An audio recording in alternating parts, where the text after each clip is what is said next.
What do you want, you? What do you want, you? Valued subscriber. The Elder Scrolls Oblivion Remaster is here. It has dropped.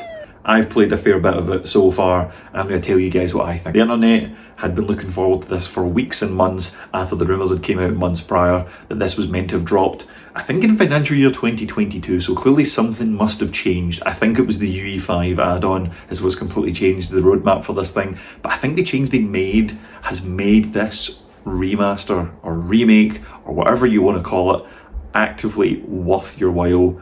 And I think it's superb because what they've managed to do, and the one thing that I was hoping that they would be able to do is that they would be able to still keep that charm that the original 2006 game had, and they managed to do it in spades. In doing so, you do get these weird quirks in the game, like for instance you'll be walking through the Imperial City and there'll be 5 or 6 conversations all going on at once that are all super mundane and they all just like talk all over each other. Okay, and one guy, he was up there with our mum, and he went up there and he was coming back down towards us, and he goes, "Run, he's got a gun." But that used to happen in the original game.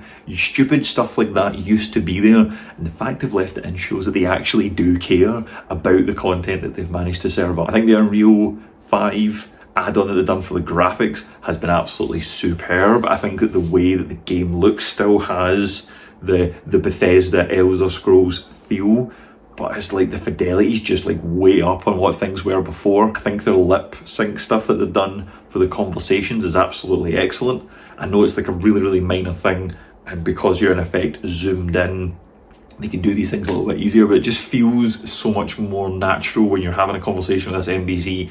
You can actually see their facial expressions move a little bit more naturally than these games used to do. The changes that they've made to the leveling, where they've stopped the very annoying instances you could get in the original game where you'd be playing through, everything was okay, then suddenly boom, rats would start killing you when you'd be playing in adept difficulty, because the way that the leveling was done and the spikes was just all wrong. That's so much better now. There are still some things I need to iron out. I believe expert difficulty has a problem once you get to level 5 or level 10 where things just start one-shotting you that probably shouldn't. You're scaring me!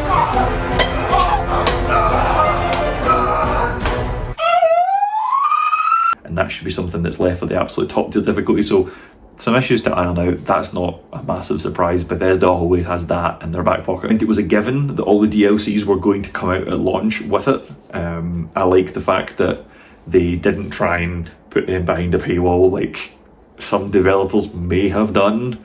A small part of me actually did expect them to, so very glad that they didn't.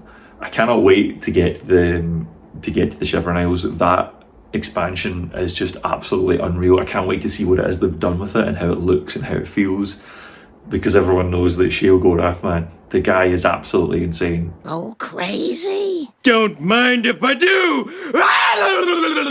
He's a fantastic character to have in a game, and I for one just will be rolling around laughing when he demands that everyone is given cheese. Cheese. The combat feels a little bit smoother to what it used to. They did point that out in the launch trailer, that they had made some strides to actually have some feedback when you are, you know, hitting an enemy that the original just kind of didn't really have. Things just kind of flop dead or you flop dead. Having little simple things like that is nice, like little quality of life improvements that ultimately when you're doing a remaster, not a remake, those are the kind of things you're after, so that deep down the essence of the game, even if it feels a little bit clunky or a little bit janky or a little bit old-fashioned, that still being there I think matters. So kudos to them, because I think so far from what I've played they've absolutely smashed it. Granted, I am only 5 or 6 hours in, so I have only scratched the surface of this, and when the original came out I must have put at least 150 hours into the game. It's time to stop! It's time to stop, okay? No more! So there's a lot more gameplay for me to explore in the coming days and weeks, but I have to say I am absolutely in love with this. Let me know what you guys think in the comments. I personally, I am biased in that how much I already loved the original. This could be my game of the year, It is only April, granted, and I don't know how many new games I will actively end up playing this year because of the retro game hunting and filling out old collections that we've been doing, which there'll be more videos on that to come. But this has just been absolutely sensational. It's hooked me right back in, and if I manage to keep my job from still having this game exist, and I think I'm doing pretty well. I've got nothing left. I've got nothing left.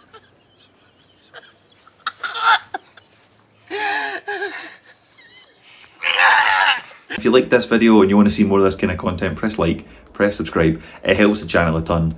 We are obviously going to have more of these kind of gaming videos and tech videos as we go along. We've also got a wrestling podcast, The Golden Shovel, which you should go check that out. We try and drop that on a Wednesday at 5 o'clock. First episode went out earlier on this week. We're also going to have some upcoming anime and manga content. Keep your eyes out for that. And obviously we've got some Pokemon stuff that's either going to be on here through Shorts, on Instagram, on TikTok. We're going to try and get some longer form stuff as well. But yeah, please come and support us. It would mean a lot. Cheers. Run! He's got a gun!